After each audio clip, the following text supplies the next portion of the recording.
السلام عليكم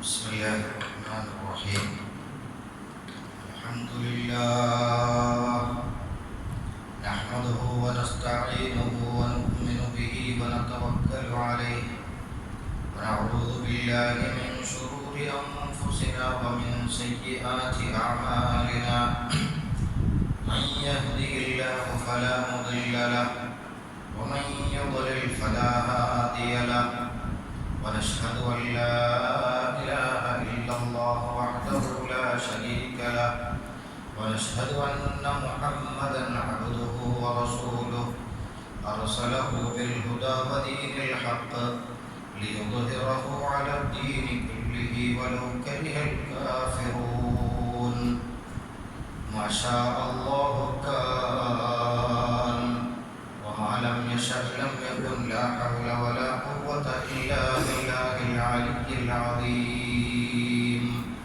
رب اشرح لي صدري ويسر لي أمري واحلل عقدة من لساني يفقهوا قولي يا ربي بالمصطفى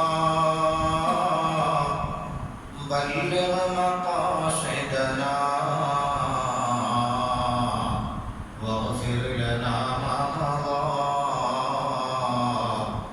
يا واسع الكرم مولاي صل وسلم دائما أبدا على حبيبك خير الخلق كلهم وعلم يا أمة سيدنا അഭിമന്യരായ ഉസ്താദുമാരെ, സ്നേഹമുള്ള സഹോദരങ്ങളെ, അല്ലാഹു സുബ്ഹാനഹു വ തആല നാം ഈ ഒരുമിച്ച് കൂടിയതുപോലെ അവൻ്റെ ജന്നാത്തുൽ നഈമിൽ ഒരുമിച്ച് കൂടുവാൻ നമുക്കും വേണ്ടപ്പെട്ടവർക്കും തൗഫീഖ് നൽകി അനുഗ്രഹിക്കുമാറാവട്ടെ. നാം ചെയ്യുന്ന സൽക്കർമ്മങ്ങളെ അല്ലാഹു തആല ഖബൂൽ ചെയ്യുമാറാവട്ടെ. ഹബീബ് സല്ലല്ലാഹു അലൈഹി വസല്ലമ തങ്ങളെ സ്നേഹിക്കുവാനും അവിടുത്തെ സ്നേഹം തിരിച്ചു ലഭിക്കുവാനുമുള്ള തൗഫീഖ് അല്ലാഹു നമുക്കും കുടുംബത്തിനും നൽകി അനുഗ്രഹിക്കുമാറാവട്ടെ. ഇഅ്തികാഫിന്റെ നിയ്യത്ത് ചെയ്യാത്തവർ ചെയ്യുക. കഴിഞ്ഞ വർഷം അല്ലാഹുവിൻ്റെ ഹബീബ് സല്ലല്ലാഹു അലൈഹി വസല്ലമ തങ്ങൾ ജനിക്കുന്നതിന് മുമ്പുണ്ടായ അത്ഭുത സംഭവങ്ങൾ മുതൽ മദീനയിലേക്ക് ഹിജ്റ പോകുന്നത് വരെയുള്ള വിഷയങ്ങൾ വളരെ ചുരുങ്ങിയ രൂപത്തിൽ നാം അവതരിപ്പിച്ചു. ഇൻഷാ അല്ലാഹ് ഹിജ്റയ്ക്ക് ശേഷം മദീനയിലുണ്ടായ സംഭവ വികാസങ്ങളും യുദ്ധങ്ങളും അതിന് ശേഷമുണ്ടായ വിഷയങ്ങളുമൊക്കെ ആയിട്ട് ഈ വർഷം നമുക്ക് ഹബീബിനെ കുറിച്ച് അനുസ്മരിക്കാം. അല്ലാഹു തൗഫീഖ് ചെയ്യുമാറാവട്ടെ. അതിലേക്ക് കടക്കുന്നതിന് മുമ്പ് അല്ലാഹുവിൻ്റെ ഹബീബ് സല്ലല്ലാഹു അലൈഹി വസല്ലമ തങ്ങളുടെ ഉപ്പാപ്പമാരിൽ ഒരാളായ ഹാഷിം എന്നവർ കച്ചവടാവശ്യാർത്ഥം ഷാമിലേക്കും മറ്റും യാത്ര ചെയ്യുന്നതിനിടയിൽ മദീനയിൽ അവരുടെ ചില കുടുംബക്കാരുടെ അടുക്കൽ ചെന്നു. അന്ന് മദീനയുള്ള യഥരിബാണ്. അവിടെ ബനു നജ്ജാർ ഗോത്രത്തിൽപ്പെട്ട ഒരു സ്ത്രീയെ കാണുകയും ആ സ്ത്രീയെ ഇഷ്ടപ്പെടുകയും അങ്ങനെ അവരെ കല്യാണം കഴിക്കുകയും ചെയ്തു. കല്യാണം കഴിച്ച ആ സ്ത്രീയിൽ ഒരു കുട്ടി ഉണ്ടായി. ആ കുട്ടിയുടെ പേര് ഷൈബ എന്നാണ് അവർ വിളിച്ചിരുന്നത്. അതിന് ചിലർ കാരണം പറയുന്നുണ്ട്. ആ കുട്ടിയുടെ തലയിൽ ആദ്യമേ വെളുത്ത മുടി ഉണ്ടായിരുന്നു, അതുകൊണ്ട് വയസ്സൻ വൃദ്ധൻ എന്ന അർത്ഥത്തിലുള്ള ഷൈബ എന്നവരെ വിളിച്ചതാണ്. അങ്ങനെ ആ ഷൈബ അവിടെ നിന്നിങ്ങനെ വളരുന്നു. ഹാഷിം എന്നവർ ഗസയിലേക്ക് കച്ചവടാവശ്യാർത്ഥം പോവുകയും അവിടെ വെച്ച് രോഗസ്ഥനായി മരണപ്പെടുകയും ചെയ്തു. ശേഷം യതീമായിട്ട് ഉപ്പയില്ലാതെ വളർന്ന ഈ കൊച്ചുകുട്ടി ഷൈബ കുറച്ചു കാലങ്ങൾക്ക് ശേഷം ഹാഷിമിന്റെ സഹോദരനായ മുത്തലിബ് അദ്ദേഹം തന്റെ സഹോദരന്റെ മകൻ എവിടെയുണ്ട്? പിതാവില്ലാതെ വളരുകയാണ്, അമ്മാവന്മാരുടെ അടുക്കലാണ് വളരുന്നത്.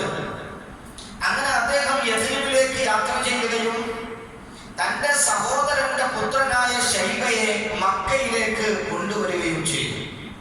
ഒട്ടകപ്പുറത്ത് തന്റെ പിന്നിൽ ഇരുത്തി കൊണ്ടുവന്ന മകനെ കണ്ടപ്പോ ഖുറൈശികൾ ധരിച്ചത് യസ്രിബിൽ നിന്ന് വരുമ്പോ ഒരു അടിമയെയും കൊണ്ടാണ് ഇദ്ദേഹം വരുന്നത്.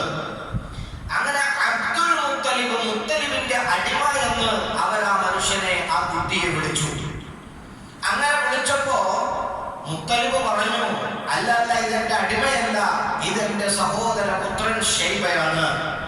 പക്ഷേ വിളിച്ച പേര് അത് അവിടെ തന്നെ നിലനിന്നു. അതൊരു ഓമന പേരായി, ലഘുപരമായി അബ്ദുൽ മുത്തലിബ് എന്ന് അദ്ദേഹത്തിന്റെ പേര് വന്നു. അദ്ദേഹം വളർന്നു വലുതാകുന്നതിനനുസരിച്ച് അദ്ദേഹത്തിന്റെ ഗൗരവവും ഗാംഭീര്യവും നേതൃപാഠവും തെളിഞ്ഞു വന്നു. കാരണം ഹാഷിം എന്നവരുടെ മകനാണ്, മുത്തലിബിന്റെ സഹോദരന്റെ മകനാണ്. ഖുറൈശികളിലെ വളരെ പ്രമുഖരായ ഗോത്രവും വംശവുമാണ് അവർ. ആ അടിസ്ഥാനത്തിൽ മുതിർന്നു വന്നപ്പോൾ മക്കയുടെ നേതൃത്വം അബ്ദുൽ മുത്തലിബിന് ലഭിക്കുകയും, ചരിത്രം പറയുന്നത് കഅബ ഷരീഫിന്റെ അടുക്കൽ അബ്ദുൽ മുത്തലിബിന് വേണ്ടി മാത്രം ഇരിക്കാൻ മുസല്ല വിരിക്കുമായിരുന്നു, ഒരു പ്രത്യേക സ്ഥലം ഒരുക്കുമായിരുന്നു. അങ്ങനെ സ്ഥാനമാനങ്ങളുള്ള അബ്ദുൽ മുത്തലിബ്, ആ അബ്ദുൽ മുത്തലിബാണ് ഹബീബ് മുഹമ്മദ് മുസ്തഫ സല്ലല്ലാഹു അലൈഹി വസല്ലമ തങ്ങളുടെ പിതാവായ അബ്ദുല്ലാഹ് റളിയല്ലാഹു അൻഹുവിന്റെ പിതാവ്. ഇത് കഴിഞ്ഞ വർഷം ചരിത്രം പറയുമ്പോൾ ഞാൻ പറഞ്ഞിട്ടില്ല, അതുകൊണ്ട് ഇപ്രാവശ്യം ഞാൻ ഉണർത്തിയെന്ന് മാത്രം. അങ്ങനെ അബ്ദുൽ മുത്തലിബിന്റെ മകൻ അബ്ദുല്ലാഹ് റളിയല്ലാഹു അൻഹുവിൽ റസൂലുള്ളാഹി ജനിക്കുകയും അവര് മരണപ്പെട്ടു, ഉമ്മ മരണപ്പെട്ടു, പിന്നെ വയസ്സ് 40ആയി, നുബുവത്ത് ലഭിച്ചു. മക്കയിലുള്ള ജനങ്ങളെ ക്ഷണിച്ചു, അവരൊക്കെ ആക്രമിച്ചു, മദീനയിലേക്ക് പലായനം ചെയ്തു, ഹിജ്റ ചെയ്തു. മദീനയിൽ എത്തിയപ്പോൾ ഉടനെ ഉണ്ടായിരുന്ന ചില സംഭവങ്ങൾ കഴിഞ്ഞ വർഷം ഞാൻ പറഞ്ഞു, ഇനി വീണ്ടും അത് ആവർത്തിക്കുന്നില്ല. എന്നാൽ മദീനത്തെത്തിയ ശേഷം റസൂലുള്ളാഹി സ്വല്ലല്ലാഹു അലൈഹി വസല്ലമ തങ്ങൾ ആദ്യമായിട്ട് ചെയ്തത് നമുക്കൊക്കെ അറിയാം, മസ്ജിദുൽ ഖുബ നിർമ്മിച്ചു. അവിടെ നിന്ന് കുറഞ്ഞ ദിവസങ്ങൾക്ക് ശേഷം മദീനയുടെ ഉള്ളിലേക്ക് ചെന്നു. അവിടെ മുട്ടുകുത്തിയ സ്ഥലത്ത്, ഒട്ടകം മുട്ടുകുത്തിയ സ്ഥലത്ത് മസ്ജിദുൻ നബവി ഹബീബ് മുഹമ്മദ് മുസ്തഫ സല്ലല്ലാഹു അലൈഹി വസല്ലമ തങ്ങളുടെ കേന്ദ്രം പണിതു. ആദ്യമായിട്ട് അവിടെയും എന്താ ചെയ്തത്? പള്ളി നിർമ്മിച്ചു. പള്ളി എന്നുള്ളത്, മസ്ജിദ് എന്നുള്ളത് മുസ്ലിമിന്റെ കേന്ദ്രമാണ്, മുസ്ലിമിന്റെ ഭരണസിരാ കേന്ദ്രമാണ് പള്ളി. ആ പള്ളി നിർമ്മിക്കുമ്പോ അല്ലാഹുവിന്റെ ഹബീബ് സല്ലല്ലാഹു അലൈഹി വസല്ലമ തങ്ങള് കല്ലും കട്ടയും മരവും ചുമന്നുകൊണ്ട് അതിൽ പങ്കാളിയായി. എന്തിനു വേണ്ടിയാണത്? അല്ലാഹുവിന്റെ ഹബീബ് സല്ലല്ലാഹു അലൈഹി വസല്ലമ തങ്ങള് ഒരിക്കലും അവിടെ പണിയെടുക്കേണ്ടതില്ല. കാരണം അൻസാറുകളും മുഹാജിറുകളുമായ സഹാബത്ത് അല്ലാഹുവിന്റെ ഹബീബിന് എന്തൊക്കെ ചെയ്തു കൊടുക്കണോ അതൊക്കെ ചെയ്തു കൊടുക്കും. പക്ഷേ ഹബീബും കൂടെ കൂടി. അത് കണ്ടപ്പോ പ്രയാസമായി സഹാബത്തിന്. ഒരു സഹാബി വിളിച്ചു, യാ റസൂലല്ലാഹ്, ഞാൻ അങ്ങയുടെ കല്ല് ഞാൻ ചുമന്നോളാം, ഞാൻ ഒന്നെടുക്കുന്നത് രണ്ടെടുത്തോളാം എന്ന് പറഞ്ഞപ്പോ, വേണ്ട വേണ്ട, നീ എന്നെ പോലെ തന്നെ നീ വേറെ ചുമന്നാ മതി, ഇതിന്റെ കൂലി എനിക്കും വേണം. അത്രയും മഹത്വമുണ്ട് പള്ളി ഉണ്ടാക്കുന്നതിന്റെ പ്രതിഫലം. ഹബീബ് മുഹമ്മദ് മുസ്തഫ. അങ്ങനെ പള്ളിയുടെ പ്രത്യേകത, പള്ളി നിർമ്മിക്കുന്നതിന്റെ പ്രത്യേകത, പള്ളി പരിപാലിക്കുന്നതിന്റെ പ്രത്യേകത റസൂലുള്ളാഹി സ്വല്ലല്ലാഹു അലൈഹി വസല്ലമ തങ്ങൾ അവിടെ പഠിപ്പിച്ചു. രണ്ടാമതായി റസൂലുള്ളാഹി സ്വല്ലല്ലാഹു അലൈഹി വസല്ലമ തങ്ങൾ ചെയ്തത്, മുഹാജിറുകളായ മക്കയിൽ നിന്ന് വന്ന സഹാബാക്കൾക്ക് മദീനയിൽ സഹോദരങ്ങൾ ഉണ്ടാക്കി. മുഹാജിറുകളായ സഹാബാക്കൾ എങ്ങനെയാ വന്നത് നമുക്കൊക്കെ അറിയാം. ഒരു ചരിത്രം ഞാൻ പറഞ്ഞിരുന്നു. ഒരു സഹാബി ഒരുപാട് സ്വത്തുക്കളൊക്കെ ഉണ്ട്. അങ്ങനെ വിട്ടുപോകുന്ന സമയത്ത് ഖുറൈശികൾ തടഞ്ഞു വെച്ചതിന്റെ സ്വത്തും കാര്യങ്ങളൊക്കെ പറഞ്ഞു തന്നെങ്കിലേ വിടുവിടു എന്ന് പറഞ്ഞപ്പോ, ഇന്ന ആളുടെ അടുക്കൽ എന്റെ ആടുകളുണ്ട്, ഒട്ടകങ്ങളുണ്ട്, സ്വർണ്ണുണ്ട്, നിങ്ങൾ അതൊക്കെ പോയി വാങ്ങിച്ചോളൂ, എനിക്ക് എന്റെ ഹബീബിന്റെ അരികിലേക്ക് യാത്ര ചെയ്യണമെന്നോ വാശി പിടിച്ച സഹാബാക്കളുടെ ചരിത്രം നമുക്കറിയാം, അല്ലേ? അങ്ങനെയൊക്കെ ഒഴിവാക്കി പോയവരാണ് ആര്? ബഹുമാനപ്പെട്ട സഹാബത്ത്. അബ്ദുറഹ്മാൻ ഇബ്നു ഔഫ് എന്ന് പറഞ്ഞ വലിയ കച്ചവടക്കാരൻ, വലിയ പണക്കാരൻ.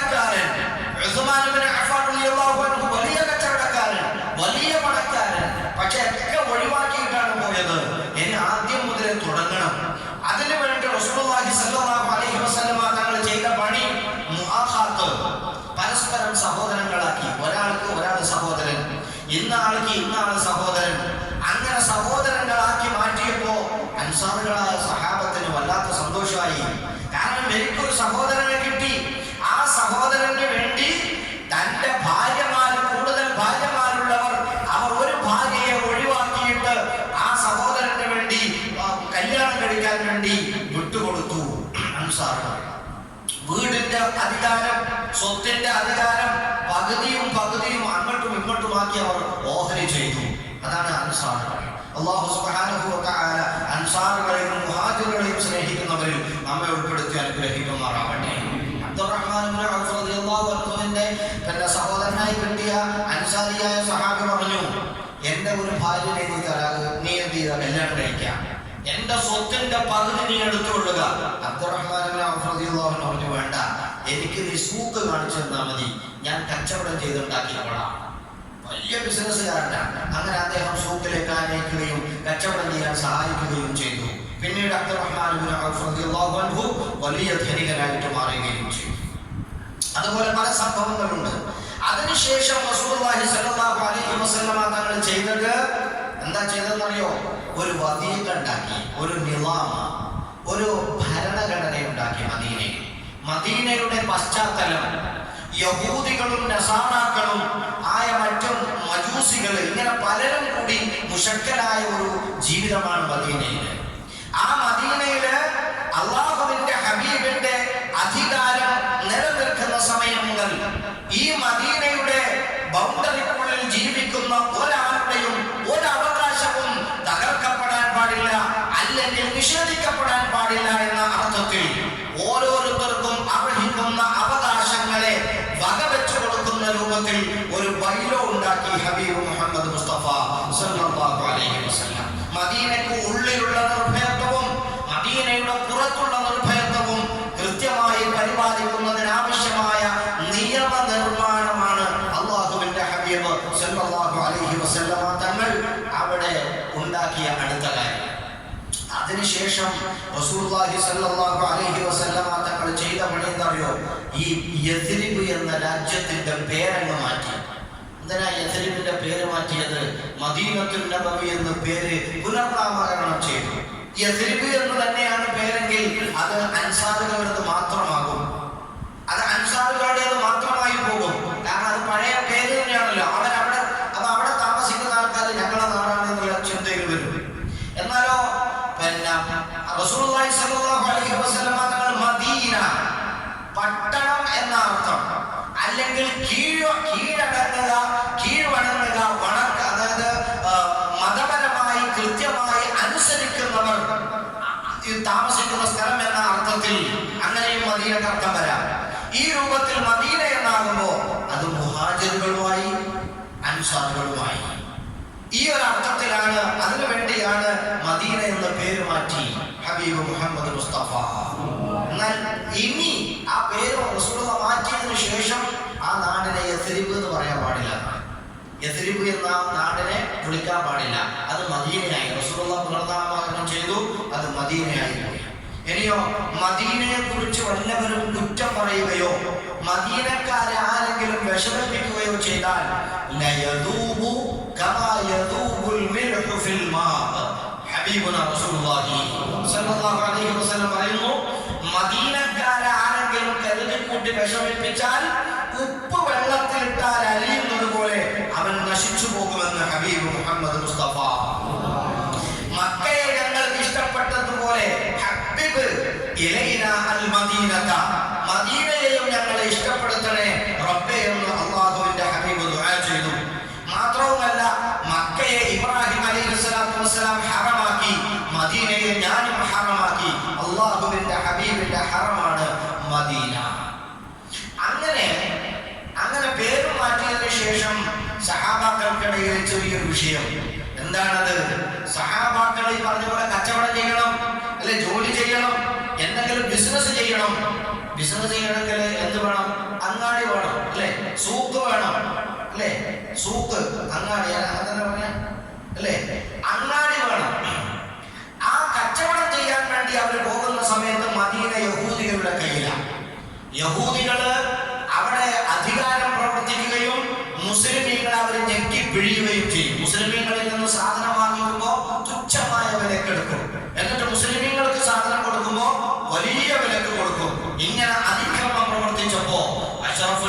റസൂലുള്ളാഹി സ്വല്ലല്ലാഹു അലൈഹി വസല്ലം ലോകം കണ്ട ഏറ്റവും വലിയ ന്യായാധിപൻ, ലോകം കണ്ട ഏറ്റവും ഉത്തമനായ ഭരണാധികാരി, ലോകം കണ്ട ഏറ്റവും വലിയ നയതന്ത്രജ്ഞൻ, ലോകം കണ്ട ഏറ്റവും വലിയ രാഷ്ട്രപിതാവ് ഹബീബ് മുഹമ്മദ് മുസ്തഫ സല്ലല്ലാഹു അലൈഹി വസല്ലം അവിടെ ഒരു സൂക്ക് നിർമ്മിക്കാൻ തീരുമാനിക്കുന്നു.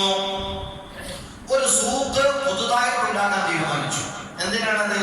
യഹൂദികളുടെ അതിപ്രസരവും അവരുടെ അപ്രമാദിത്യവും ഇല്ലായ്മ ചെയ്യുന്നതിന് വേണ്ടി മസ്ജിദുൻ നബവിയോട് അടുത്ത് തന്നെ ഒരു സൂക്ക് നിർമ്മിക്കാൻ തീരുമാനിച്ചു.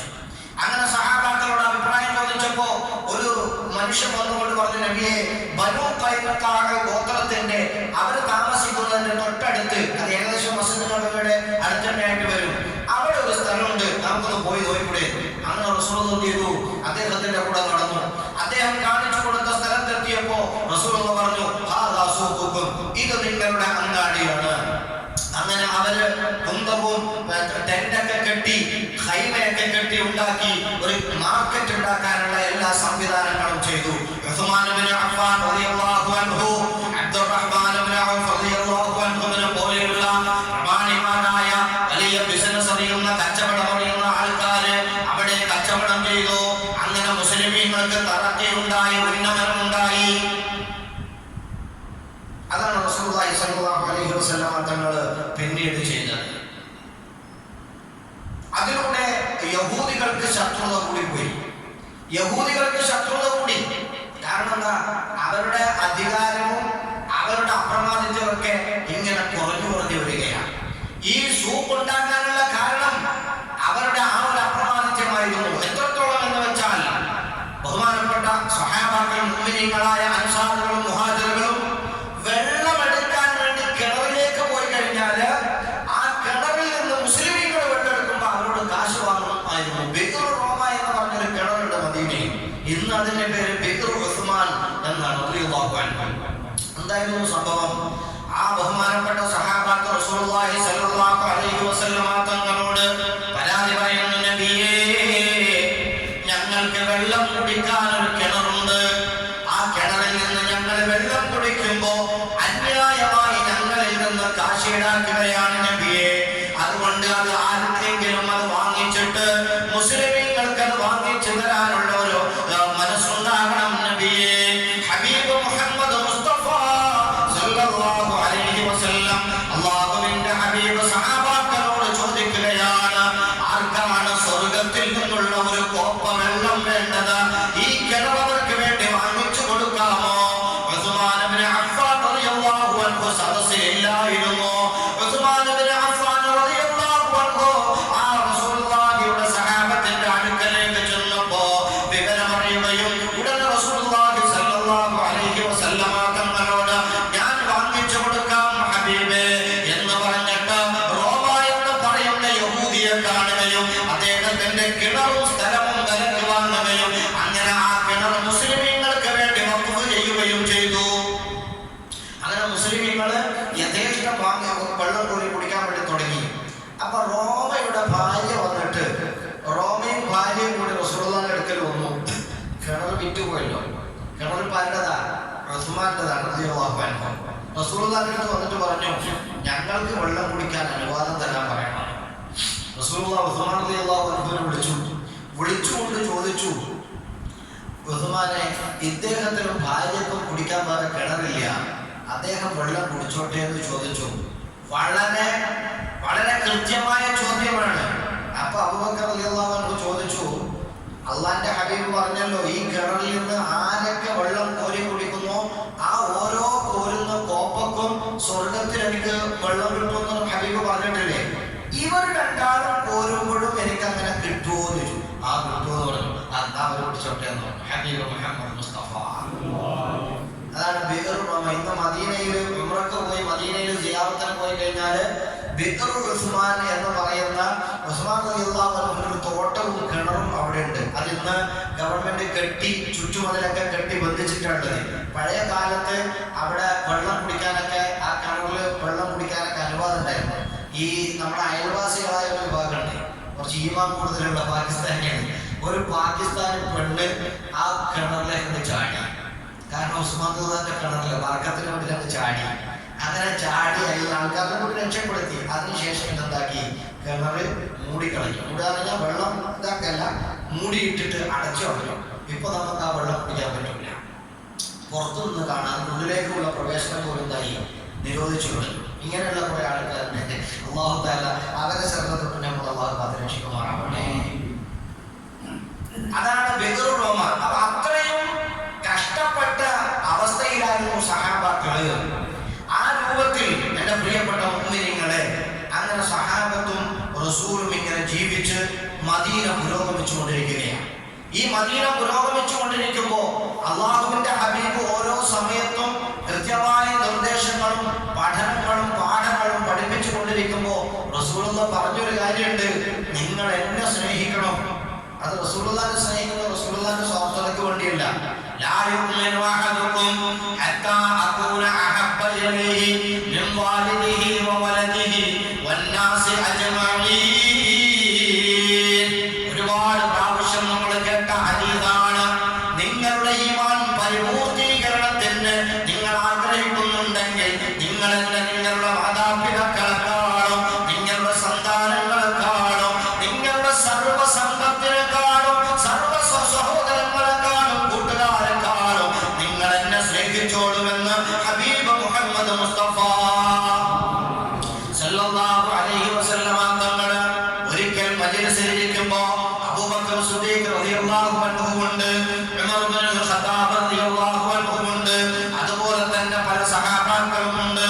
ആ കൂട്ടത്തിൽ അല്ലാഹുവിന്റെ ഹബീബ് ചോദിക്കുന്നു, ആദ്യം അബൂബക്കർ റളിയല്ലാഹു അൻഹുവിനോടാണ് ചോദിക്കുന്നത്, എന്താണ് അബൂബക്കറേ നിനക്ക് ഈ ദുനിയാവിൽ ഏറ്റവും ഇഷ്ടപ്പെട്ടത്, ഏറ്റവും ഇഷ്ടപ്പെട്ട വിഷയം എന്താണ്? മാതാ തുഹിബ്ബു ഫിദ് ദുനിയ, ഈ ദുനിയാവിൽ നീ ഏറ്റവും ഇഷ്ടപ്പെട്ടത് എന്താണ്?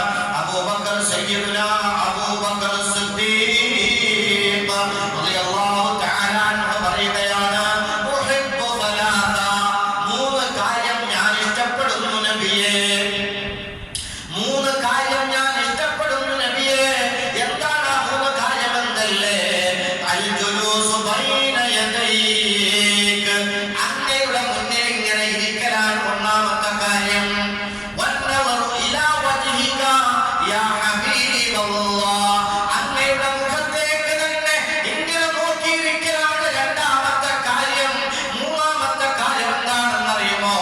ഇൻഫാഖു മാലി അലൈക, എന്റെ സമ്പത്ത് മുഴുവനും അങ്ങയ്ക്ക് വേണ്ടി, അങ്ങയുടെ ആവശ്യത്തിന് വേണ്ടി, അങ്ങ് പറയുന്ന വിഷയത്തിൽ അങ്ങയ്ക്ക് വേണ്ടി ചെലവഴിക്കലാണ് എന്റെ മൂന്നാമത്തെ ഏറ്റവും ഇഷ്ടമെന്ന് സയ്യിദുനാ അബൂബക്കർ സിദ്ദീഖ് റളിയല്ലാഹു തആല അൻഹു ഈ ഒരു ആഗ്രഹം കൊണ്ടാണ് ഉമർ ഇബ്നുൽ ഖത്താബ് റളിയല്ലാഹു അൻഹുവിനെ അബൂബക്കർ റളിയല്ലാഹു അൻഹു വിജയിക്കുന്നത്. കൊണ്ടുവന്ന ക്വാണ്ടിറ്റി കൂടുതൽ ഉമർ റളിയല്ലാഹു അൻഹുവിൻ്റെതാണെങ്കിലും ഏറ്റവും കുറഞ്ഞ സമ്പത്ത് കൊണ്ടുവന്നപ്പോൾ അബൂബക്കർ റളിയല്ലാഹു അൻഹുവിനോട് ചോദിച്ചല്ലോ, നിന്റെ വീട്ടിൽ എന്താണ് ബാക്കിയുള്ളത്? എന്റെ വീട്ടിൽ എനിക്ക് എന്റെ റസൂലും അല്ലാഹുവും അല്ലാതെ മറ്റൊന്നുമില്ല നബിയേ, വീട്ടിലുള്ളത് മുഴുവനും ഞാൻ കൊണ്ടുവന്നിരിക്കുന്ന നബിയേ. ഉമർ ഇബ്നുൽ ഖത്താബ് റളിയല്ലാഹു അൻഹുവിനോട് ചോദിച്ചപ്പോ എന്റെ വീട്ടിൽ കൊണ്ടുവന്നതിന്റെ നേർപകുതി ബാക്കിയുണ്ട് നബിയേ. അബൂബക്കർ സിദ്ദീഖ് റളിയല്ലാഹു അൻഹു കൊണ്ടുവന്നത് ഉമർ റളിയല്ലാഹു അൻഹു കൊണ്ടുവന്നതിന്റെ നാലിലൊരു അംശം പോലും ഉണ്ടാകില്ലെങ്കിലും അവിടെയും വിജയിക്കുന്നത് അബൂബക്കർ സിദ്ദീഖ് റളിയല്ലാഹു അൻഹുവാണ്. കാരണം എന്തേ? ഞാൻ എന്റെ സമ്പത്ത് മുഴുവനും അങ്ങയ്ക്ക് വേണ്ടി സമർപ്പിക്കലാണ് എന്റെ മൂന്നാമത്തെ ഇഷ്ടമെന്ന് അബൂബക്കർ സിദ്ദീഖ് റളിയല്ലാഹു തആല അൻഹു പറയുകയാ. അല്ലാഹുവിന്റെ ഹബീബിന് വേണ്ടി ചെലവഴിക്കുക, അല്ലാഹുവിന്റെ ഹബീബിന് വേണ്ടി ചെലവഴിക്കുക. എന്താ അല്ലാഹുവിന്റെ ഹബീബിന് വേണ്ടി ചെലവഴിക്കുക? നമ്മൾ ഈ പള്ളിക്ക് ചെലവാക്കിയ കാശ്, നമ്മൾ ഈ ഗേറ്റിന് ചെലവാക്കിയ കാശ്, ഈ ജനറേറ്ററിന് ചെലവാക്കിയ കാശ്, ഇനി ഇൻഷാ അല്ലാഹ് മദ്രസ ഉണ്ടാക്കാൻ വേണ്ടിയിട്ട് നമ്മൾ ചെലവാക്കാൻ പോകുന്ന കാശ്, അതുപോലെ തന്നെ അല്ലാഹുവിന്റെ ഹബീബ് മുഹമ്മദ് മുസ്തഫ സല്ലല്ലാഹു അലൈഹി വസല്ലമ തങ്ങളുടെ അവദാനങ്ങൾ വാഴ്ത്തുന്നതിന് വേണ്ടി തിരഞ്ഞെടുത്ത ദിവസങ്ങളെല്ലാം ഈ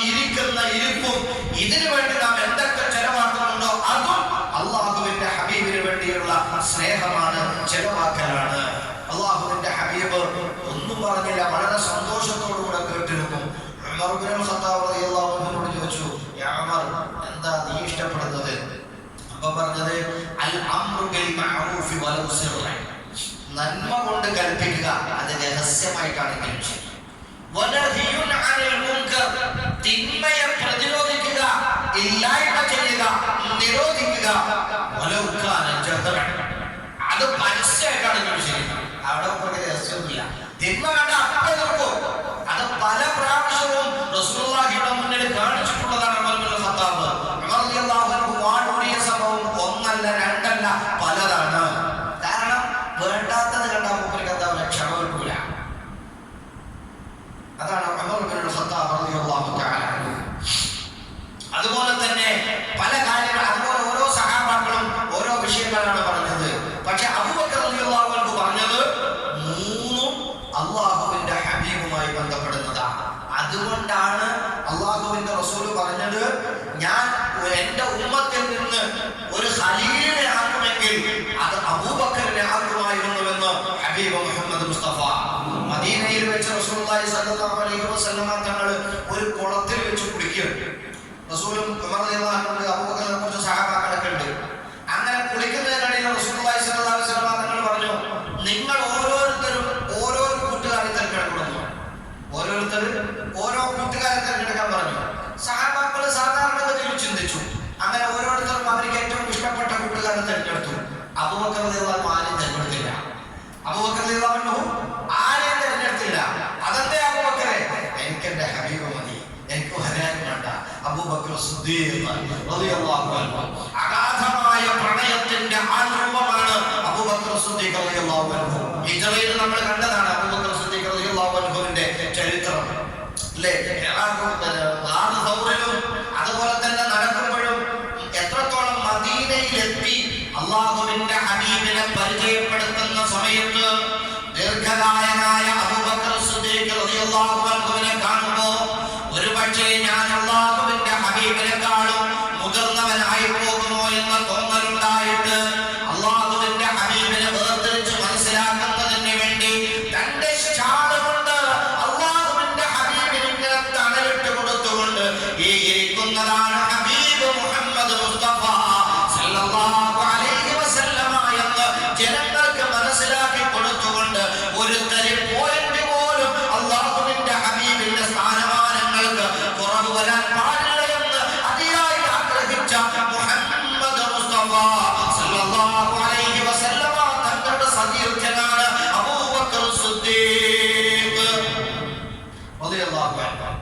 അങ്ങനെ മദീനയിൽ സഹാബാക്കൾ ഇങ്ങനെ ജീവിക്കുമ്പോ പിന്നീട് റസൂലുള്ളാഹിക്ക് നേരിടേണ്ടി വന്ന വെല്ലുവിളി ഔസിന്റെയും ഖസ്റജിന്റെയും ഇടയിലുള്ള പ്രശ്നങ്ങളാണ്. യഹൂദികളെ എല്ലാവരുടെയും അള്ളാഹുവിന്റെ ഹബീബ് എന്താക്കി? ഒതുക്കി. ഔസ് ഖസ്റജിന്റെ ഇടയിൽ എന്ത് ചെയ്തു? വാഗ്ദത്തം ചെയ്തു, കരാറുണ്ടാക്കി, യുദ്ധം ചെയ്യാൻ പാടില്ല എന്നൊക്കെ പറഞ്ഞു.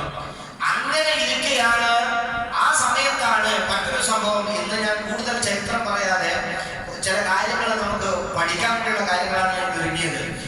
അതിനിടയിൽ നിസ്കാരം നമുക്കൊക്കെ അറിയായിരിക്കും, അല്ലെ? എപ്പോഴാണ് നിസ്കാരം നിർബന്ധാക്കിയത്? നിസ്കാരം എപ്പോഴാണ് നിർബന്ധാക്കിയത്? റജബ് 27 മക്കയിൽ വെച്ചാണ് ഇസ്രാ മിഅ്റാജ് റസൂലുള്ളാഹി പോയത്, അല്ലെ? അന്ന് മുതൽ ഈ 4 റക്അത്ത് അല്ല നിസ്കരിക്കുന്നത്, ഈ 2 റക്അത്തായിരുന്നു നിസ്കരിക്കുന്നത്. കാരണം അന്ന് ഇസ്ലാം പുതിയതാണ്, എല്ലാവർക്കും നിസ്കരിക്കാൻ അവസരം കിട്ടിക്കൊള്ളൊന്നുമില്ല. അങ്ങനെ ഈ 2 റക്അത്തായി മദീനയിൽ ചെന്നപ്പോ അള്ളാഹു കൃത്യമായ ഓർഡർ ഇറക്കി. ളുഹ്ർ 4 ആക്കി, അസ്ർ 4 ആക്കി, മഗ്രിബ് പഴയ പോലെ തന്നെ. മഗ്രിബ് 2 റക്അത്താണെന്ന് അഭിപ്രായമുണ്ട്, ആദ്യമേ 3 ആണെന്ന് അഭിപ്രായമുണ്ട്. സുബ്ഹി 2 തന്നെ, ഇശാ 4. അങ്ങനെ ആ ഒരു പ്രവർത്തനവും മദീനയിൽ വെച്ചാണ് നടന്നത്. അല്ലാഹുവിന്റെ ഹബീബ് സല്ലല്ലാഹു അലൈഹി വസല്ലം ഈ ഔസ് ഖസ്റജിന്റെ ഇടയിലുള്ള പ്രശ്നങ്ങളും യഹൂദികളുടെ വിഷയങ്ങളൊക്കെ കൂടിയാണ് അവസാനം ബദറിലേക്കും ബദറിന് ശേഷം ഉഹദിലേക്കും നയിച്ചതിന്റെ ചില കാരണങ്ങൾ. യഹൂദികളുടെ വല്ലാത്ത ക്രൂരതയും ചതിയും, ആ ചതിക്കിടയിൽ ഒരു സംഭവം ഉണ്ടായിരുന്നു. കഅബ് ബിൻ അഷ്റഫ് എന്ന് പറയുന്ന ഒരു ക്രൂരനായ യഹൂദി. കഅബ് ബിൻ അഷ്റഫ് എന്ന് പറയുന്ന ക്രൂരനായ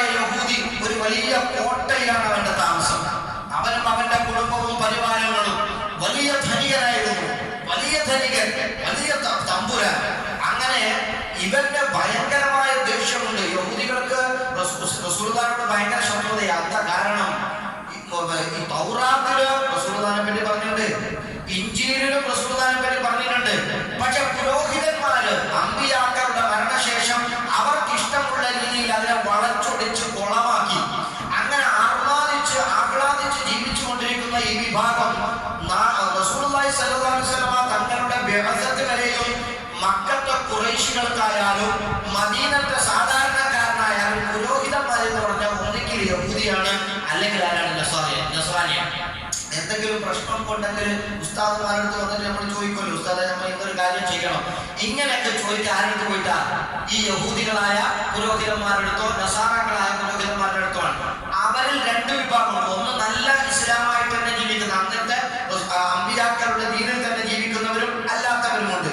അങ്ങനെ ജീവിച്ചു വന്നവരിൽ പലരും ഇസ്ലാം സ്വീകരിച്ചു, സ്വമേധയാ ഇസ്ലാം സ്വീകരിച്ചു. ബാക്കിയുള്ള ആൾക്കാരുടെ മുനാഫിക്കുകളായിട്ട് അവിടെ നിന്നിട്ട് പോലും ചെയ്തു, ഇങ്ങോട്ട് എത്തിയിട്ടില്ല.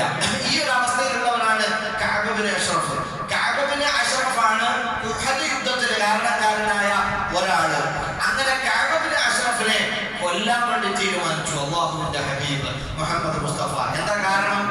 മദീനയിൽ ജീവിക്കുന്ന യഹൂദികളായാലും നസാറാക്കളായാലും ആരും തന്നെ മുസ്ലിമീങ്ങൾക്കെതിരെ വഞ്ചന ചെയ്യാൻ പാടില്ല, മുസ്ലിമീങ്ങളെ ആക്രമിക്കാൻ പാടില്ല, മുസ്ലിമീങ്ങൾക്കെതിരെ പ്രവർത്തിക്കാൻ പാടില്ല എന്നാണ് നിയമം. ആ നിയമം തെറ്റിച്ചുകൊണ്ട് മക്കയിലുള്ള ഖുറൈശികൾക്ക് പല ഓഫറുകളും നൽകിയിട്ട് ഖുറൈശികളെ തിരിച്ചുവിട്ടു. ഉഹദ് യുദ്ധത്തില് ഖുറൈശികൾ മാത്രമല്ല യഹൂദികളും എല്ലാവരും കൂടിയാണ് മദീനയെ ആക്രമിക്കാൻ വന്നത്. അപ്പൊ അങ്ങനെയുള്ള കാര്യം റസൂലുള്ളാഹി സ്വല്ലല്ലാഹു അലൈഹി വസല്ലം തങ്ങൾ വഹി മുഖാന്തരം അറിയുകയും ഇയാളെ ശരിയാക്കാൻ വേണ്ടി തീരുമാനിച്ചു. അങ്ങനെ സഹാബാക്കളിൽ രണ്ടാൾ പറഞ്ഞു, നബിയെ കളവ് പറയാൻ അവസരം തരണം, ഞങ്ങൾക്ക് കളവ് പറയാൻ അവസരം തരണം. ഞങ്ങള് അവിടെ പോയിട്ട് റസൂലുള്ളാഹിനെ കുറിച്ച് മോശമായിട്ട് പറയും, മുസ്ലിങ്ങളെ കുറിച്ച് മോശമായിട്ട് പറയും, എന്നിട്ട് ഓനെ എന്ത് ചെയ്യും? ഞങ്ങൾ വരുതിയിലാക്കിയിട്ട് ഞങ്ങൾ ശരിയായിക്കൊള്ളാം. അപ്പൊ റസൂലുള്ളാഹി സ്വല്ലല്ലാഹു അലൈഹി വസല്ലം തങ്ങൾ സമ്മതം കൊടുത്തു, ആയിക്കോട്ടെ എന്ന് പറയും. അങ്ങനെ രണ്ടുപേരും, അതിലൊരാൾ കഅബ് ബിൻ അഷ്റഫിന്റെ കുടുംബത്തിൽപ്പെട്ട ഒരാളായിരുന്നു, മുസ്ലിം ആയിട്ടുണ്ട്, പക്ഷെ അയാളുടെ കുടുംബത്തിൽപ്പെട്ട ആളാണ്. അങ്ങനെ ഇവര് ഒരു ദിവസം രണ്ടുപേരും കൂടി കഅബ് ബിൻ അഷ്റഫിന്റെ കോട്ടയിലേക്ക് ചെന്നു. അങ്ങനെ കഅബ് ബിൻ അഷ്റഫിനെ കണ്ടു, അഭിവാദ്യം ചെയ്തു. എന്താ നിങ്ങളുടെ വിശേഷം എന്ന് കഅബ് ബിൻ അഷ്റഫ് ചോദിച്ചപ്പോ, എന്ത് വിശേഷം പറയാനാ, ആകെ മൊത്തം ക്ഷീണത്തിലാണ്. എന്താ കാരണം?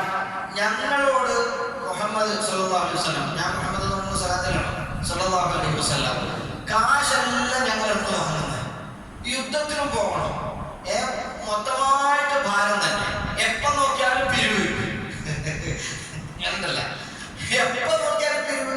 ബദറിന് പോകുമ്പോൾ പിരിവ്, ഉഹദിന് പോകുമ്പോൾ പിരിവ്, ഖന്തക്കിൽ പോവാണെങ്കിലും പിരിവ്, ഒക്കെ പിരിവ് തന്നെ. ഈ പിരിവ് തുടങ്ങിയത് റസൂലുള്ളാഹി സ്വല്ലല്ലാഹു അലൈഹി വസല്ലം. അതുകൊണ്ട് ഞങ്ങൾ ഭയങ്കര വിഷമത്തിലാണ്. ഞങ്ങളുടെ ഒരു മനസ്സിലൊരു തോന്നല്, നിന്റെ കൂടെ കൂടിയാൽ ഞങ്ങൾക്ക് മുഹമ്മദിൽ നിന്നൊരു രക്ഷ നേടാൻ സാധ്യതയുണ്ട്, അതുകൊണ്ട് നമുക്കൊന്നും ഇരുന്ന് സംസാരിക്കണം എന്ന് പറഞ്ഞു. അപ്പൊ ഇപ്പൊ ശരിയാവില്ല, കാരണം ഞങ്ങൾ വരുന്നതൊക്കെ പല ആളും കണ്ടിട്ടുണ്ട്, ഞങ്ങൾ രാത്രി വരാം, നമുക്കൊന്നും എന്ത് ചെയ്യണം, കൂടിയിരിക്കണം എന്ന് പറഞ്ഞു. ആ ആയിക്കോട്ടെ. അങ്ങനെ അവർ രണ്ടുപേരും ഉണ്ടാക്കി, മൂപ്പരെ വിശ്വസിച്ചു. അങ്ങനെ രണ്ടുപേരും തിരിച്ചു വന്നു. രാത്രി ഏകദേശം എല്ലാവരും ഉറങ്ങിക്കഴിഞ്ഞ സമയത്ത് ഇവർ രണ്ടുപേരും ചെന്നിട്ട് കോട്ടവാതിൽ എന്ന് പറഞ്ഞാൽ വലിയ കോട്ടയും അതിന്റെ അവശിഷ്ടങ്ങളൊക്കെ ഇന്നും ഉണ്ട് കേട്ടോ മദീനയിൽ. ആ കോട്ടയുടെ അവശിഷ്ടങ്ങളൊക്കെ മദീനയിലുണ്ട്, പോയി കണ്ടിട്ടുണ്ട് അൽഹംദുലില്ലാ. അപ്പൊ ആ കോട്ടയുടെ വാതിൽക്ക് നിന്നിട്ട് യാ കഅബ് എന്ന് വിളിച്ചിട്ട് ഞങ്ങൾ വന്നിരിക്കുന്നു എന്ന് പറഞ്ഞു. അപ്പം കഅബ് തന്റെ ഭാര്യയോട് ഒന്നിച്ച് കിടക്കുക. അപ്പൊ നിങ്ങൾക്ക് തോന്നുന്നു ഇങ്ങനെ വിളിച്ചാൽ കേൾക്കോ കോട്ടയിൽ നിന്ന്? അന്നത്തെ കാലത്ത് ഇത്ര ഒച്ചപ്പാടൊന്നുമില്ല. അന്ന് വാങ്ങി വിളിച്ചാൽ തന്നെ ഇവിടെ പള്ളി, ചെറുപുഴ പള്ളിയിൽ നിന്ന് വാങ്ങി വിളിച്ചാലും മൈക്കില്ലാതെ വിളിച്ചാൽ തന്നെ ഏകദേശം മേനക്കോട് വരെ കേൾക്കും, അല്ലെങ്കിൽ മേനക്കോടത്തെ വാങ്ങി ഇവിടെ കേൾക്കും അന്നത്തെ കാലം. അപ്പൊ മദീനയിൽ കുറഞ്ഞ ജനങ്ങളെ ഉള്ളൂ, അതേപോലെ വിശാലമായ ജനങ്ങളില്ല. അപ്പൊ ഇദ്ദേഹം വിളിച്ചപ്പോ ഭാര്യ ചോദിച്ചു, ആരും ഒരാൾ വിളിക്കുന്നുണ്ടല്ലോ. ആ വിളിക്കുന്നുണ്ട്, എന്നെ വിളിക്കുന്നതാണെന്ന് പറഞ്ഞു. ഈ രാത്രി എന്താ അവർക്ക് വരാൻ, എന്തോ എനിക്കൊരു സംശയമുണ്ട്, നിങ്ങൾ അപകടത്തിൽപ്പെടുത്താനാണ് എന്നുണ്ട് എനിക്ക് തോന്നുന്നു. അതുകൊണ്ട് എന്ത് ചെയ്യണ്ട, നിങ്ങൾ പോകണ്ട. അതെന്റെ ഉമ്മാന്റെ സഹോദരിയുടെ മകനാണ്, ഒരു ഒരുത്തം വിളിക്കുന്നത്, ഓൻ എന്തായാലും എനിക്ക് ശബ്ദം കൊണ്ടുവരില്ല, അത് വലിയൊരു കാര്യം കൊണ്ടുവരികയാണ്, ഞാൻ പെട്ടെന്ന് വരാമെന്ന് പറഞ്ഞിട്ട് കാകം തീരുന്നു. നേരെ കോട്ടക്ക് പുറത്തു വന്നു. കോട്ടക്ക് പുറത്ത് വന്നപ്പോ ഇവർ രണ്ടാളും പറഞ്ഞു ഇവിടെ നിൽക്കണ്ട, കാരണം ആൾക്കാർ സംശയിക്കുമല്ലോ. എങ്ങാനും ആൾക്കാർ കണ്ടുപോയാലും മോശമാണ്, കാരണം ഞങ്ങൾ ഇങ്ങോട്ട് വന്നു കഴിഞ്ഞാൽ പിന്നെ മുഹമ്മദ് എന്ത് ചെയ്യും, ഞങ്ങളെ തലവെട്ടി കളയും, അതുകൊണ്ട് എന്ത് ചെയ്യണ്ട, ഇങ്ങോട്ട് പോകാന്ന് പറഞ്ഞു. അങ്ങനെ കുറച്ച് ദൂരം ഇവരിങ്ങനെ സംസാരിച്ച് ഇങ്ങനെ നടന്നു കൊണ്ടുപോയി. ഈ വിളിച്ചാലോ സൗണ്ട് കേൾക്കാത്ത ഒരു സ്ഥലത്ത് എത്തിയപ്പോ ഇവരിങ്ങനെ സംസാരിക്കുമ്പോ ഒരാള് പറഞ്ഞു, ഓ എന്തൊരു സുഗന്ധമാണ് കഅബിന്റെ സുഗന്ധം, തലയിൽ എന്ത് എണ്ണയാ തേച്ചത് ചോദിച്ചു. തലയിൽ എന്ത് എണ്ണയാണ്? അപ്പൊ ഒരു പ്രത്യേകമായ ഒരു സുഗന്ധത്തിന്റെ പേര് പറഞ്ഞു. ആ പേര് പറഞ്ഞപ്പോ ഈ ചോദിച്ചാൽ എന്താ ചെയ്യുന്നതറിയോ, തലയിൽ ഇങ്ങനെ വിരലിട്ടിട്ട് ഇങ്ങനെ മണത്തിട്ടാ പറയുന്നത്, ഞാനൊന്ന് മണത്ത് നോക്കട്ടെ എന്ന് പറഞ്ഞു. ഞാനൊന്ന് മണത്ത് നോക്കട്ടെ എന്ന് പറഞ്ഞു.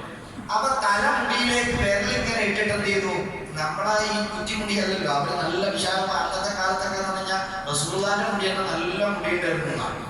അപ്പൊ ഇവന്റെ മുടിന്റെ ഇടയിലൂടെ വിരലുകൾ ഇട്ട് ടൈറ്റാക്കി പിടിച്ചിട്ട് ഒറ്റ അമർത്തലുണ്ടായിട്ട് അങ്ങനെ വളച്ച് ഒരാൾ പിടിച്ചു, മറ്റേ എന്ത് ചെയ്തു, ഇടയിലെ കത്തി ഇവര് വാടിട്ടിട്ട് കണ്ട് കഴുത്തണ്ട അറുത്തു പോകും. അപ്പൊ ഇവർ അട്ടഹസിക്കുമ്പോഴേക്കും ചെയ്തു, കോട്ടയിൽ വെളിച്ചം വന്നു, അപ്പുറത്ത് ഇവിടുത്തെ ആൾക്കാർ വന്നു, ഇവർ രണ്ടുപേരും എന്തായി, ഓടി രക്ഷപ്പെട്ടു. അങ്ങനെ റസൂലുള്ളാഹിയുടെ അടുത്തൊക്കെ വന്നു. പിറ്റേന്ന് രാവിലെ നോക്കുമ്പോൾ കഅബിന്റെ ശർഫം ചെയ്തു കൊല്ലപ്പെട്ടു. അങ്ങനെ യഹൂദികളൊക്കെ കൂടി ഇറങ്ങിയ റസൂലുള്ളാഹിയുടെ അടുത്തേക്ക് വന്നില്ലേ, നിങ്ങൾ കഅബിനെ കൊന്നു? അതേ കൊന്നു. ധൈര്യത്തോടെ പറഞ്ഞു, കൊന്നു. മുസ്ലിമീങ്ങൾക്കെതിരെ, ഇസ്ലാമിനെതിരെ പരസ്യമായിട്ട് ശത്രുത പ്രഖ്യാപിക്കുന്ന നിങ്ങളുടെ ഓരോരുത്തരുടെയും വിധി ഇതായിരിക്കുമെന്ന് ഹബീബ് മുഹമ്മദ് മുസ്തഫ സല്ലല്ലാഹു അലൈഹി വസല്ലമ തങ്ങൾ അവരുടെ മുന്നിൽ പ്രഖ്യാപിച്ചു. ഇതിപ്പോ നമുക്ക് പറ്റുമോ? അത് പറ്റൂല. ഈ ചരിത്രം കേട്ടിട്ട് നമുക്ക് ആവേശമായിട്ട് നമുക്ക് എന്ത് ചെയ്യാം, ചെറുറേക്കിന് ആരെങ്കിലും മറ്റൊരു മതവിഭാഗത്തിൽപ്പെട്ട ആളുകൾ ഇങ്ങനെ എന്തെങ്കിലും ഇതാക്കുകയാണെങ്കിൽ നമുക്കിതിന് അവകാശമില്ല. കാരണം അത് റസൂലുള്ളാഹി സ്വല്ലല്ലാഹു അലൈഹി വസല്ലം തങ്ങളാണ്. ഒന്ന്. രണ്ട്, ഇസ്ലാമിക സാമ്രാജ്യം, ഇസ്ലാമിക രാജ്യമാണ് മദീന.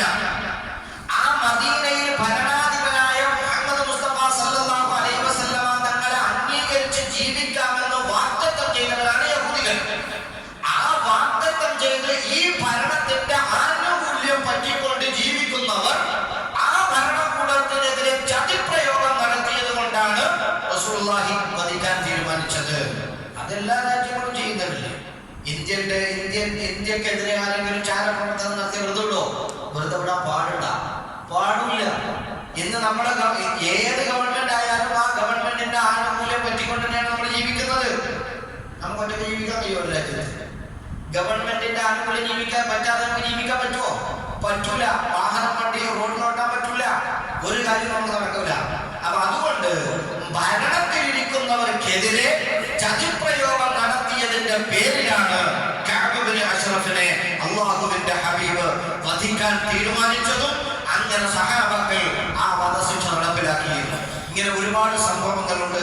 ഇൻഷാ അല്ലാഹ് വരും ദിവസങ്ങളിൽ നല്ല രീതിയിൽ തന്നെ ചരിത്ര കാര്യങ്ങളായിട്ട് തന്നെ നമുക്ക് മുന്നോട്ട് പോകണം.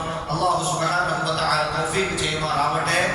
അല്ലാഹുവിന്റെ ഹബീബ് മുഹമ്മദ് മുസ്തഫ സല്ലല്ലാഹു അലൈഹി വസല്ലമ തങ്ങളെ സ്നേഹിക്കുന്ന മുത്തുമുഅ്മിനീങ്ങളിൽ നമ്മെ ഉൾപ്പെടുത്തുമാറാവട്ടെ.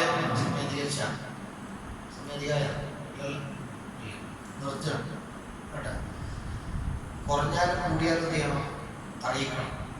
ശരിയല്ലേ? അല്ലാഹു സുബ്ഹാനഹു വ തആല ഖബൂൽ ചെയ്യുമാറാവട്ടെ. ഹബീബ് സല്ലല്ലാഹു അലൈഹി വസല്ലമ തങ്ങളുടെ പേരിൽ ഒരുപാട് സ്വലാത്തുകൾ വർദ്ധിപ്പിക്കണം. ഈ റബീഉൽ അവ്വലിലായാലും അല്ലാത്തപ്പോഴായാലും ഹബീബിന്റെ പേരിൽ ഒരുപാട് സ്വലാത്ത് ഇറങ്ങണം. ഹദീസ് ഞാൻ ഒരുപാട് വട്ടം ഓതിയതാണ്. സ്വലാത്ത് ചൊല്ലി ചൊല്ലി ചൊല്ലി ചൊല്ലി അങ്ങനെ അധികരിക്കുമ്പോൾ നമ്മളെ ഹമ്മ മാറും, കടം മാറും, പ്രശ്നങ്ങൾ മാറും, ബുദ്ധിമുട്ടുകൾ മാറും. അത് അല്ലാഹുവിന്റെ ഹബീബ് നമുക്ക് വാക്ക് തന്നതാണ്. അല്ലാഹു സുബ്ഹാനഹു വ തആല തൗഫീഖ് ചെയ്യുമാറാവട്ടെ. റഹ്മാനായ റബ്ബേ, ഞങ്ങളെ കബൂലാക്കണേ അല്ലാഹ്. ദുആ കൊണ്ട് വസിയത്ത് ചെയ്ത സഹോദരങ്ങളുടെ രോഗങ്ങൾ നീ ശിഫയാക്കണേ അല്ലാഹ്. ഹാർട്ട് സംബന്ധമായ പ്രയാസം അനുഭവിക്കുന്നവരെ റബ്ബേ നീ പരിപൂർണ്ണ ആഫിയത്ത് നൽകണേ അല്ലാഹ്. കിഡ്നി സംബന്ധമായ രോഗങ്ങളെ കൊണ്ട് വിഷമിക്കുന്നവരുണ്ട്, നീ അവർക്ക് പരിപൂർണ്ണ ആഫിയത്ത് നൽകണേ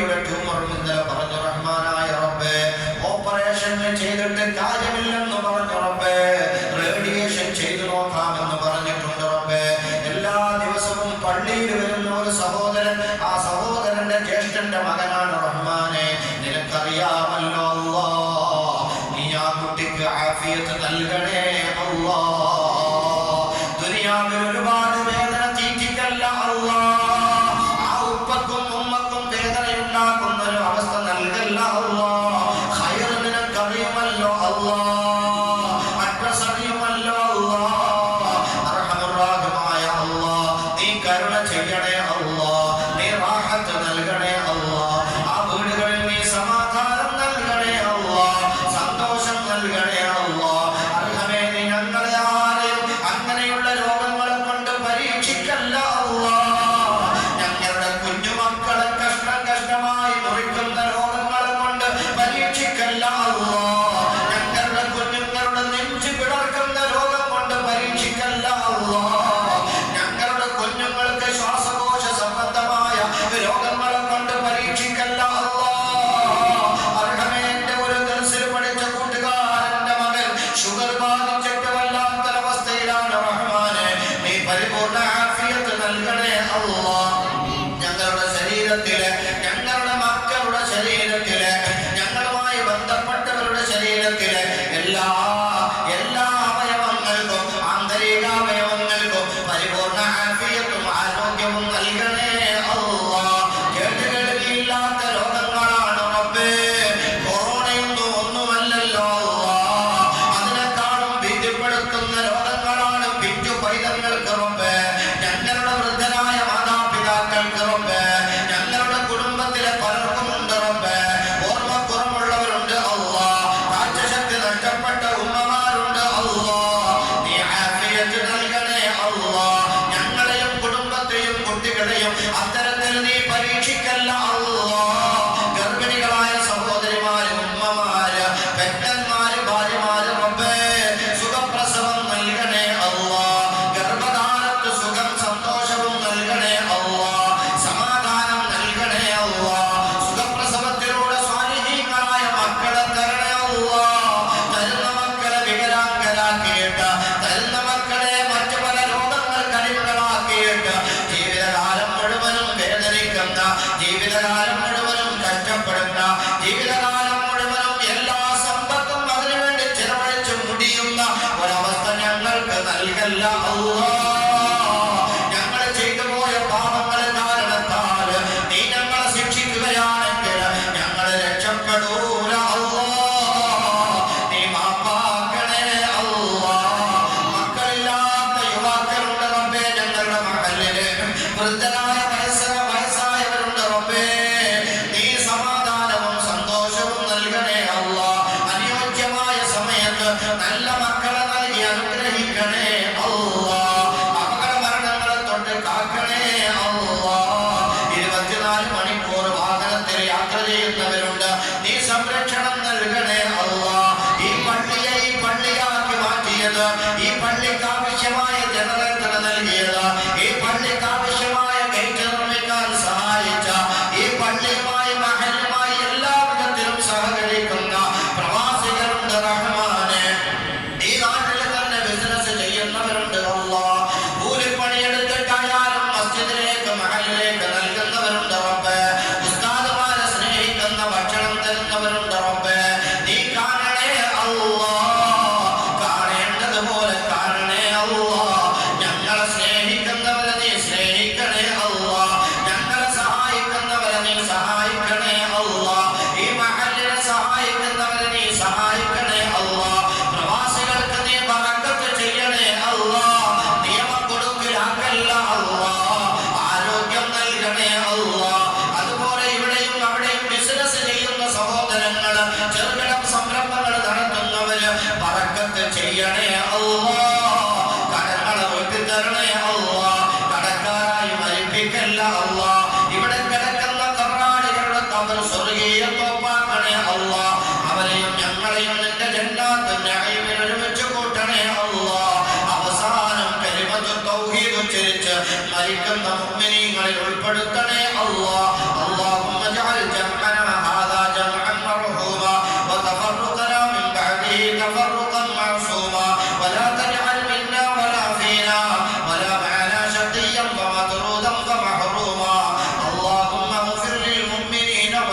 والمؤمنات والمسلمين والمسلمات